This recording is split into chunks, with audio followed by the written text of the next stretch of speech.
হাতে করো কাম মুখে করো নাম, শোনা আছে কি? হাতে করো কাম মুখে করো নাম, অর্থাৎ কর্মের মাঝেই ধর্ম করতে হবে, সেটি ধর্ম। আর যদি আমরা এই গীতেগুলো সঠিকভাবে অধ্যয়ন করি, এখানে 700 শ্লোক আছে, 84টা মাহাত্ম্য আছে।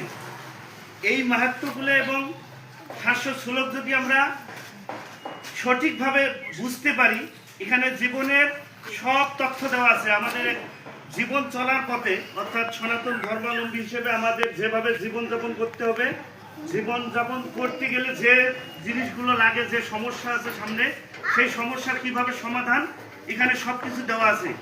গীতার মাহাত্ম্যে যেহেতু ভগবান শ্রীকৃষ্ণ নিজেই বলছেন, গীতা শ্রেয়মহম তৃষ্টামি গীতামে পরমম গৃহম, গীতা জ্ঞানম সমাশ্রিত ত্রিলোকিং পলামহম, মানে গীতার আশ্রয়ে আমি থাকি, গীতে আমার বাস, এবং গীতা জ্ঞানকে আশ্রয় করি আমি ত্রিলোক পালন করি। ত্রিলোক বলতে শুধু পৃথিবী না, স্বর্গমর্ত পাতাল যত লোক আছে সবকিছু এই গীতা জ্ঞানের আশ্রয় করে কিন্তু পালন করা হয়, ভগবান করছিলেন। তাহলে আমরা সাধারণ মানুষ, আমরা কি এই গীতা জ্ঞানের আশ্রয় করে আমাদের এই সামাজিক বা পরিবারের জীবনটা আমরা অতিবাহিত করতে পারবো না? অবশ্যই পারবো। এখন তাহলে আমরা পারবো তো, কিন্তু এই বিদ্যাটা আমরা পাঠ করতে দেই না। মানে আমরা যারা উচ্চ শ্রেণীতে আছি, নিজেকে সাধু বৈষ্ণব বা ধার্মিক তপস্বী বলে দাবি করি, তারা কিন্তু আমরা সাধারণ মানুষকে গীতা পড়াতে উদ্বুদ্ধ করি না, গীতা পড়ার আগ্রহী করি না। এই কারণে যে গীতার জ্ঞানটা যখন মানুষের মধ্যে ছড়িয়ে পড়বে, তখন কিন্তু মানুষ বুঝতে পারবে কোনটা সত্য কোনটা মিথ্যা। তখন কিন্তু আমরা এই যে যারা ধর্ম ব্যবসা করে, ধর্মকে কাজে লাগিয়ে ব্যবসা করে, বিভিন্ন ধরনের এই কুসংস্কার তৈরি করে, ভয়ভীতি দেখিয়ে আমাদেরকে পাপী বানাচ্ছে। অর্থাৎ পাপী কিরকম করে বানায়? আমাদের সনাতন ধর্মের শতকরা 90% লোক, 90% লোক আছে যারা বিভিন্ন কর্মপেশায় নিয়োজিত, চাকরি বাকরি বা বিভিন্ন ধরনের ব্যবসা বাণিজ্য করে, এবং তারা অবশ্যই এই যে বিভিন্ন ধরনের যে ভয়ভীতির নিয়ম আছে, এগুলো মানার মতো সময় নাই। যেমন মাছ মাংস খেলে অনেকে ভয় দেখায় যে মাছ মাংস খেলে ধর্ম হয় না, মাছ মাংস খেলে ভগবান পূজা গ্রহণ করে না, বা এই ধরনের আছে না আমিষ নিরামিষের, এগুলো ঠিক আছে। যদি একজন ব্যক্তি তার কর্মের মধ্যে থেকে ধর্ম করতে চায়, তাহলে তার মাছ মাংস বলতে কিছুই নাই। কারণ মাছ মাংস কখন আমরা ত্যাগ করব?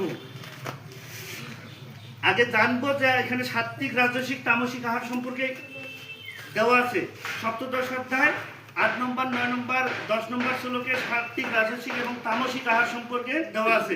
আয়ু সত্য বল আরোগ্য সুখ কীর্তি বিবর্ধনা রসনা স্নিগ্ধা স্ত্রাণিক দাহারা সাত্বিকা প্রিয়া, অর্থাৎ যে খাবারগুলো আয়ু বৃদ্ধি করে, বল আরোগ্য সুখ প্রীতি বিবর্ধন করে, এই ধরনের খাবারগুলো সাত্বিক ব্যক্তির প্রিয় খাবার, অর্থাৎ সাত্বিক আহার। আর কটু অম্ল লবণ অতি উষ্ণ রুক্ষ্ণ তীক্ষ্ণ বিদাহীন, এই খাবারগুলো হচ্ছে কি, যেগুলো অতি ঝাল অতি টক অতি গরম অতি আর কি মশলা জাতীয়, এই খাবারগুলো হচ্ছে রাজস্বিক খাবার বা রাজস্বিক ব্যক্তির প্রিয় খাবার, মধ্য মিডিয়াম। আর তামসিক খাবারগুলো কি কোনগুলো আছে? ইয়াতো ইয়ামাম কত রাসম্পর্তি প্রতি ইয়াত পুষ্টি সম্পি সামর্থ্য কোন তামসম প্রিয়ম, যে খাবারগুলো ইয়াতো ইমাম মানে বহু আগ্রহ তৈরি করা হয়েছে, 1 ঘন্টার অধিক 3 ঘন্টার অধিক পূর্বে রান্না করা। তাহলে আমরা যে সাত্বিক করি বা নিরামিষ করি, যে ব্যক্তি সাত্বিক আহার গ্রহণ করে সে 3 ঘন্টা পূর্বে রান্নার খাবার খায় না? খায় তো। তাহলে ওই সাত্বিক থাকলো না। তাহলে এই যে আমাদের একটা কুসংস্কার ভয় ভীতি দেখাইছে, দেখানোর পরে আমরা যে এখানে গীতার সঠিক তথ্যটা প্রকাশ করা হয় না। গীতার যেটা এই মাছ মাংস যদি না থাকবে, গীতার 6ষ্ঠ অধ্যায় অভ্যাস যোগের 11 নম্বর শ্লোকে বলছে, সুচ দেশে প্রতিষ্ঠাপ্য স্থিরম আসনমাত্মন নতি উৎসৃষ্টম নতি নিচম চৈল আজিল কুশোত্তম, যে পবিত্র স্থানে, সুচ দেশে মানে পবিত্র স্থানে আসন পাতিতে হবে, পবিত্র স্থানে আসন পাততে হবে নিজের দ্বারা। কি সেখানে কি থাকবে?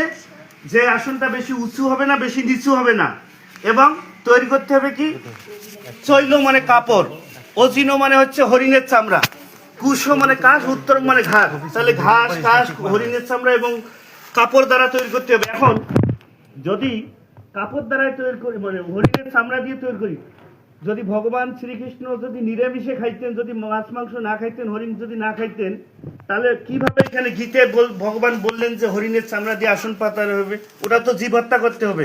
হরিণের চামড়া আমরা কোথায় পাবো?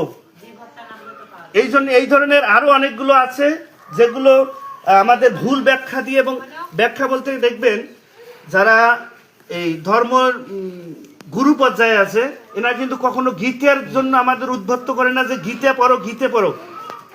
আমি গীতের এই কারণে গীতের জ্ঞানটাকে আমরা প্রচার করতে চাচ্ছি যে গীতের জ্ঞান জাগরণ সমাজ, অর্থাৎ গীতের আমরা সত্য জ্ঞানটা প্রকাশ করব, যেন আমরা সকল সনাতনী ভাই বোনেরা আছি যারা বাচ্চারা, সনাতনের যে অস্তিত্ব, সনাতন ধর্ম সত্যের উপর প্রতিষ্ঠিত, সত্যর উপর প্রতিষ্ঠিত, সত্যটা একটু তিক্ত হলো এটা মানতে হবে। আমরা যখন ওষুধ খাই, ওষুধটা কিন্তু প্রথমে তিতে লাগে, কিন্তু ওষুধটা খাইলেই তো কাজ হবে। তিতের ভয়ে যদি না খাই তাহলে কিন্তু কাজ হবে না। অনুরূপ গীতের যে সত্য জ্ঞান, অব্যয় জ্ঞানগুলো একটু তিতে, শুনতে খারাপ লাগবে, কারণ সারা জীবন চলে যাচ্ছে কুসংস্কারগুলো যে মাছ মাংস খেলে ভগবান গ্রহণ করবে না। তাহলে আমরা সবাই পাপী। এখানে হয়তো 2 1 জন 4 জন 5 জন আছে, এইখানে 5 জন ব্যক্তিবাদে সবাই আমরা পাপী।